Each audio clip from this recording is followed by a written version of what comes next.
do it, and then...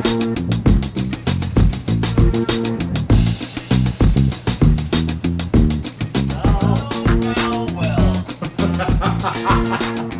Is this the type of introduction I get for your favorite caller? You've called twice in the past half I hour. demand to be announced to the viewers. We have with us, for the third week in a row, Jesse Prado. Thank you. I would like to say Cap is the answer. You're going to need to find a new answer. Because Mr. Darius Prescott, Alvin Kamara, James White, Nicole Brown, Robert Woods... Are you going to list his entire lineup? Brandon Cook, Jay Myers, and the Titans' damn defense can't contain Kyler motherfucking Roy. Fuck, damn it, again. Goodbye. Next week I'll do better. Unbelievable. Hello and welcome to NFFL Weekly. I'm your host, James Hall. And I'm his co-host, Parth Patel. You know what? We're going to begin this week by digging right into it. The trade. Ah, yes, the trade of the year. Right away, Mike is down to his old tricks. He sent trash-ass Mike Davis and Greg's handcuff Madison to Joey for superstar, one of the elite tight ends in the league, George Kittle, and emerging rookie, Rashad Bateman. Parth, thoughts? I don't honestly hate the trade. You know what? I'm just going to be honest. I don't hate it.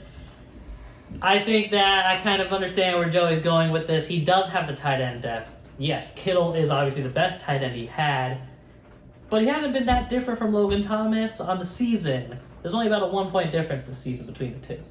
Yes. And, I don't know what Joey's long-term plans are. He's kept a tight end for as long as I can remember at this point, so maybe he's just hoping that Logan Thomas can be another tight end keeper for him. Honestly, I think it's a great trade for Joey, too. Nice. His team is awful anyway, so he might as well tank and try to be as bad as possible and get the first pick next year. Well, probably the third pick after Antita, but we'll see how it goes for him. Rumor has it, though, there were better offers on the table for George Kittle. I heard he could have had someone that's almost a stone-cold killer for Kittle, but no, he decided trash-ass Mike Davis. That's the way to get to the bottom. That's why I get a good pick. I gotta say, maybe Mike was just more persistent than whoever it is that you might be talking about. But again, kind of, Racism. I just think that Kittle's a big name and the league's overreacting, okay? Racism. Could be a little racist. But, you know what? The QB situation in San Francisco's a little iffy. Garoppolo, in my opinion, sucks. So maybe Joey doesn't want to trust his starting tight end to Garoppolo. And if Trey Lance eventually comes in, who knows who his favorite target's going to be? Good point. Figures that Mike's last victim would defend his new victim. I'm not his last victim. This league is obsessed with big trade names. You know what? I am 0-3. Cut the camera! And only one team. And that's why. The two of them are both 0-3. I'm 0-3. Trash ass! And only Goodbye. one. Alright, well, now that I clearly made my point on that trade, let's jump right into the recaps. Okay, week 3, another great week in the books. And you know what? We're starting to see the conferences differentiate themselves. AFFC this year, after their abysmal 2020 campaign, does indeed have the points edge up to this point, so some high-scoring teams there. Let's jump right into our first matchup of the week. Alex versus Connor. I believe this was a close matchup of the week. It was the closest matchup of the week.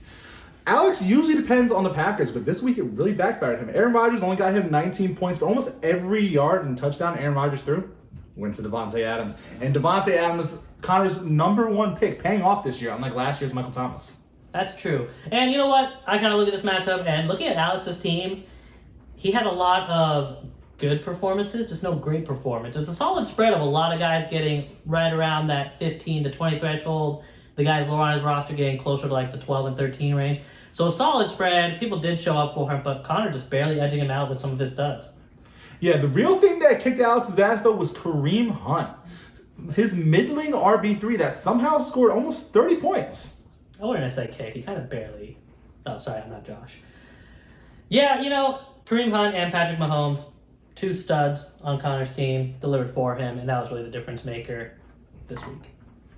All right, that brings us to our next matchup, the Josh versus Jesse matchup. Josh handing Jesse his first loss of the season. What do you got for us this time? Yeah, Josh's team was led by Ezekiel Elliott. Zeke!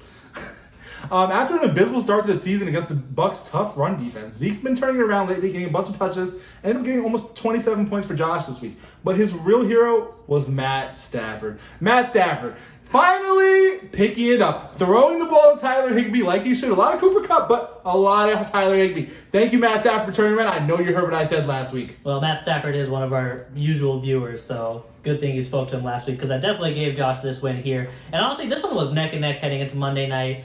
You had Zeke versus Miles Sanders. Both teams trying to fight it out. And you know what? That's the difference 2 rounds make in the draft, all right? Jesse should have drafted a running back in round 1, decided not to go with one, had to draft Montgomery in the 2nd round instead. Montgomery delivered him a measly 7 points. Miles Sanders then in the 3rd. He thought he could get away with those 2 guys, and even combined, they didn't get as much as Zeke this week. Yeah, but the real question is, Miles Sanders was very efficient on the ground, averaging over 13 yards per carry this game, but for some reason, the Eagles coach only gave him 2 carries.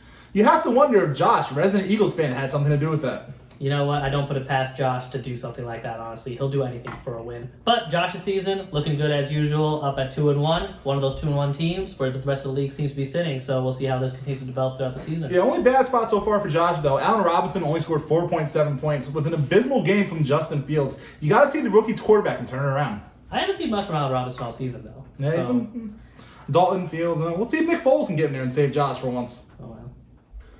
Oh, wow. Well. What do we got over here? Another win for me? Unbelievable. Ah, yes. In this game, the Big Baller brand showed their superiority over the lousy P-Bears. Parth, what are your thoughts? Yeah, this was definitely my game to lose, which ended up being the case. CMC's injury on Thursday night gave me the hope that nobody else this season is going to get because you have enough depth at running back to cater to this injury. So this was definitely my game to lose, and I kind of did it. I was just some poor decisions on the coaching side. Some of my studs and starters up to this point haven't been delivering for me, so I decided to switch it up, kind of give my second line a chance. Javonte Williams, Gaskin, trying to get those guys in there, seeing what they can do, and ended up costing me the matchup. If I started my guys, it would have been fine. Yeah, you should have known. This is the big James Robinson revenge weekend. He was going to take the Big Baller brand down, but Park had no faith in him for some reason. That might have taken me out if he added him with a little bit of Jalen Waddle, but that's a little bit too much to ask. But James Robinson, big mistake. Yeah, the wrong Dolphin, and I agreed. I should have started James Robinson. I went with Williams mainly because it was the Broncos versus the Jets, and I was more focused on that than I was the fact that I could have started James Robinson in that whole trade controversy with you involved last season. But you're right, that would have been a good call. Also wasted a big week from Clyde Edwards-Helaire. I know, that's probably the best he'll do all season. But I think on your end, all of a sudden, Swift coming out of the gates running. This guy has murder on his mind, ladies and gentlemen. Play music!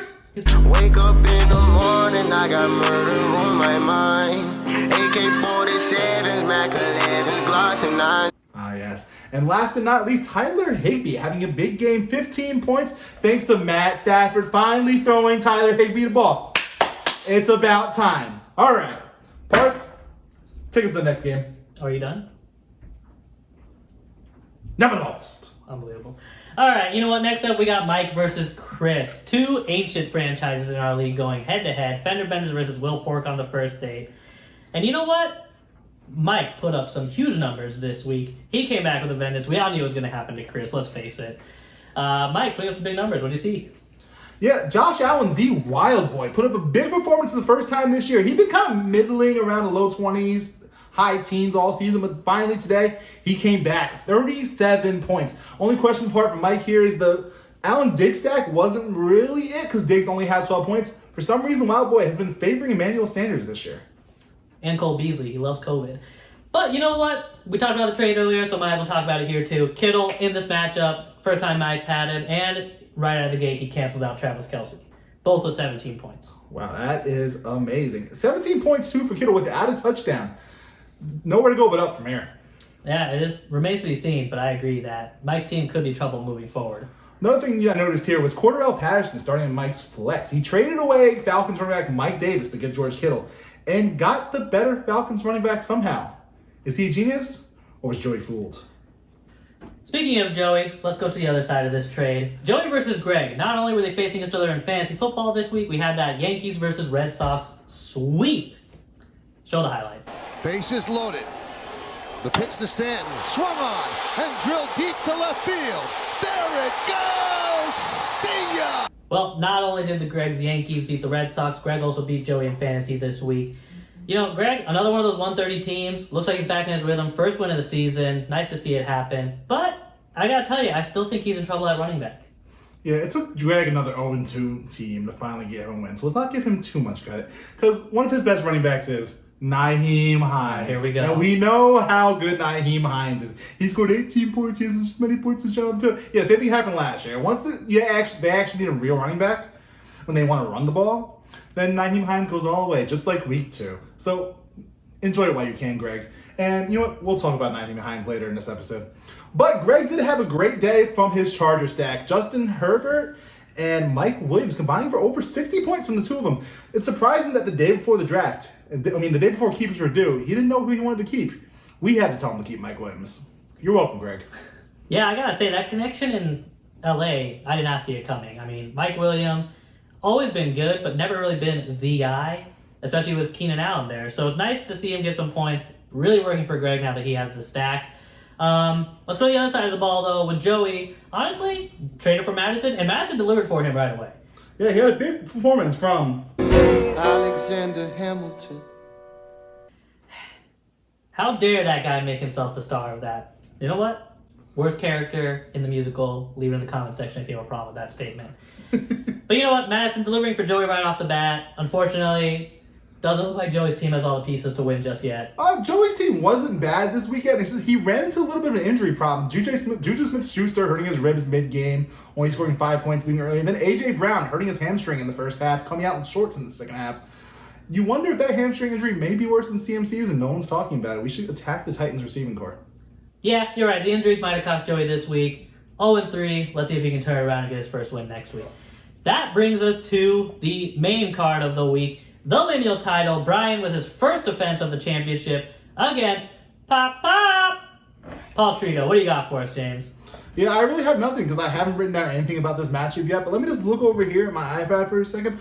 Cooper Kupp dominated again because, Matt Stafford likes to force the ball to him over and over and over and over. And then Brian decided to keep attacking with the Rams. Sony Michel, for some reason, scored him 10 points because he had 20 carries, 67 yards against a tough Tampa Bay defense. Not bad. McManus against the Jets, of course, always having 17 points. And Jamar Chase, the rookie sensation, killing it for Brian. And you know what?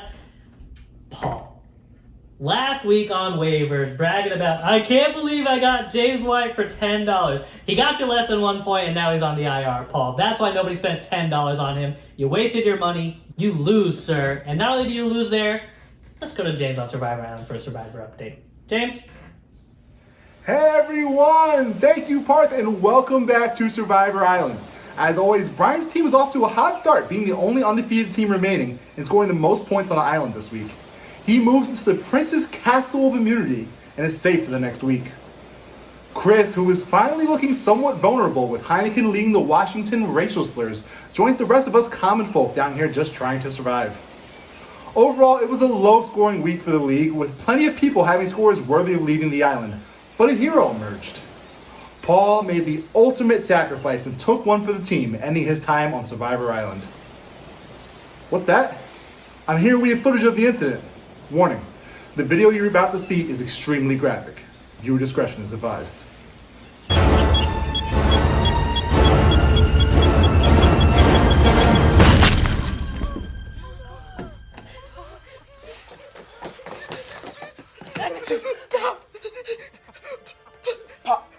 Pop what?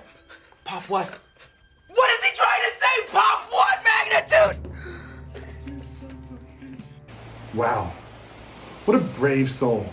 He will truly be missed. Oh well, back to the party. See you guys next week on Survivor Island. Pop what? Pop what? Alright, well, we talked about the trade earlier in the episode, and we did have a chance to sit down with Joey, so let's take it over there to that interview. We bring to the studio today one of their perennial contenders in the NFFL, Mr. Joey Grasso. Welcome. Glad to be here. Are you at the bar? Who's at the bar? You at the bar. Speaking of bar, Joey, we specifically tried not to make the draft on a Tuesday this year, and you ended up at the bar. Explain yourself. Hand up, friend in town. was at the bar, and then I got Greg called me, is like, we're drafting. I'm like, we certainly are. Look at that. So, I drafted from the bar. I guess just the Wi-Fi kept cutting out on me and giving me 3 tight ends, 4 tight ends, some bullshit like that. I think the 3 tight ends is like expected of you, though. I think the 4th tight end is when we were like, wait a minute. So, Joey, you're the most recent victim of Mike giving up one of the best tight ends in the league, George Kittle. What did he do? How did he convince you? I have 2 words to answer that question. I think you know which words it's going to be, and it's Trey fucking Sermon. Maybe if by week 10 or something he's shelling it out, I'll put him back in the lineup, but I'm not trusting him. Gave me 1 point in 2 weeks. I was like, what I didn't watch on Sunday. How well did he do? It was oh my God. It was only 40 yards, but a touchdown. So it came out to 12 points. So not a terrible thing, but I'm still just I started Madison over him, and Madison had 17 points. So I'm like, okay, that's better. It was a selfish maneuver. I'm sorry I fell victim to him, but now I got some running backs that I can play with. So, Yeah.